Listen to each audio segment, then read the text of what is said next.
আরজি কর মামলায় এই মুহূর্তের সবচাইতে বড় তোলপাড় করা খবর। আরজি কর মামলায় পরবর্তী হিয়ারিং 28 মার্চ 2025 তারিখে। সেই দিনই তিলোত্তমার মা বাবা কিন্তু বিরাট কীর্তি ফাঁস করতে চলেছে রাজ্য সরকারের। কি সেই কীর্তি রাজ্য সরকারের, আপনারা শুনে রীতিমতো চমকে উঠবেন। আপনাদের শুনে চোখ কান খাড়া হয়ে যাবে। সমস্ত তথ্য আপনাদের বিস্তারিত জানাবো। আপনারা অবশ্যই প্রতিবেদনটার সাথে থাকবেন। আপনাদের জানাই, সুপ্রিম কোর্টের নির্দেশে গত সোমবার মাননীয় বিচারপতি তীর্থঙ্কর ঘোষের এজলাসে ওঠে মামলা, এবং সেই মামলার পরেই আজকে ফাঁস হয়ে গেল রাজ্য সরকারের বিরাট কীর্তি।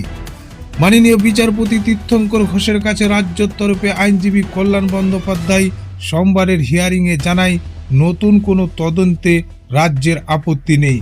তবে তার প্রশ্ন, আদালত কি ট্রায়ালের পর কাউকে ফেরত তদন্ত করতে পারে বা তদন্তর কথা বলতে পারে? ট্রায়াল কোর্টের কাছে যাননি? এই বিষয়টি নিয়ে তিলোত্তমার বাবাও প্রশ্ন তোলেন। তিনি বলেন, আমাদের মামলায় রাজ্য সরকারকে পার্টি করা হয়েছে। রাজ্য সরকারের থেকে কল্যাণ বন্দ্যোপাধ্যায় যে সমস্ত কথা বলেছেন তাতে মনে হয় রাজ্যের উপরেও চাপ সৃষ্টি হয়েছে। রাজ্য বলছে পুনরায় তদন্ত হোক, তাদের আপত্তি নেই। এটা বলার পরেই বলছে, কনভিকশন হয়ে যাওয়ার পরও কিভাবে পুনরায় তদন্ত করা যায়? আমরা কেন হাইকোর্টে গেলাম, কেন বিশেষ আদালতে গেলাম না, সেই প্রশ্ন রেখেছেন রাজ্যের আইনজীবী কল্যাণ ব্যানার্জি। কোর্টের ভিতরেই আমাদের এসব বলেছেন রাজ্যের আইনজীবী।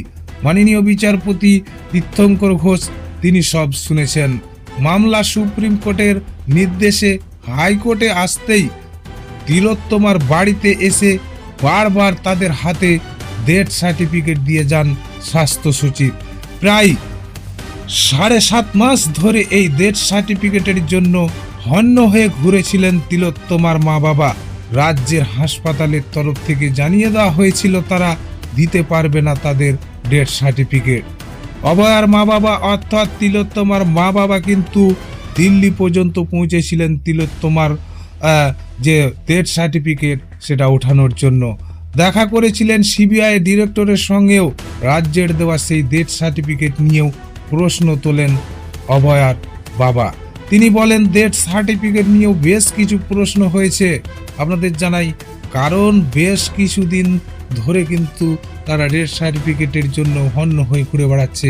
আপনাদের জানাই আরও একটা কারণ হচ্ছে ডেথ সার্টিফিকেটের জন্য নথি লাগে, 4 নম্বর ফর্ম লাগে, সেগুলো আমাদের বাড়ির ড্রয়ারেই পড়ে রয়েছে বললেন তিলোত্তমার বাবা। কিন্তু সব করে ডেথ সার্টিফিকেট দিয়ে যাওয়া হয়েছে, এটা কিভাবে? তার মানে ডেথ সার্টিফিকেটের নামে, অর্থাৎ ডেথ সার্টিফিকেট যে অনলাইনের পোর্টালে পাওয়া যায়, ওয়েবসাইটে অ্যাপ্লাই করার পর পাওয়া যায়, সব নিয়ন্ত্রণ যে রাজ্যর কাছে আছে এটা পরিষ্কার হয়ে গেল। অর্থাৎ রাজ্য সরকারের কাছে কোনো ফর্ম ফিল আপ করা হয়নি, অর্থাৎ অনলাইন পোর্টালে কিছু ফিল আপ করা হয়নি। তারপরও রাজ্য সরকার কিভাবে অভয়ার ডেথ সার্টিফিকেট তিলোত্তমা অর্থাৎ অভয়ার মা বাবার কাছে গিয়ে পৌঁছায়, তাদের বাড়িতে কি করে তার ডেথ সার্টিফিকেট পৌঁছলো? এই নিয়ে কিন্তু কলকাতা হাইকোর্টে বিচারপতির নজরে আনবেন পরবর্তী হিয়ারিং 28 মার্চ 2025 তারিখে। দর্শক বন্ধুরা, এই ছিল সেই রাজ্য সরকারের কীর্তি। রাজ্য সরকারের একাধিক দুর্নীতি চলছে এবং সব জায়গাতেই রাজ্য সরকারের কিন্তু এই কীর্তি তারা কিন্তু ছড়াচ্ছে। দর্শক বন্ধুরা, প্রতিবেদনটা ভালো লাগলে অবশ্যই আমাদের ভিডিওটা লাইক করবেন এবং চ্যানেলে প্রথমবার এসে থাকলে আমাদের চ্যানেলটার পাশে থাকবেন। ধন্যবাদ ভিডিওটা প্রথম থেকে শেষ পর্যন্ত দেখার জন্য।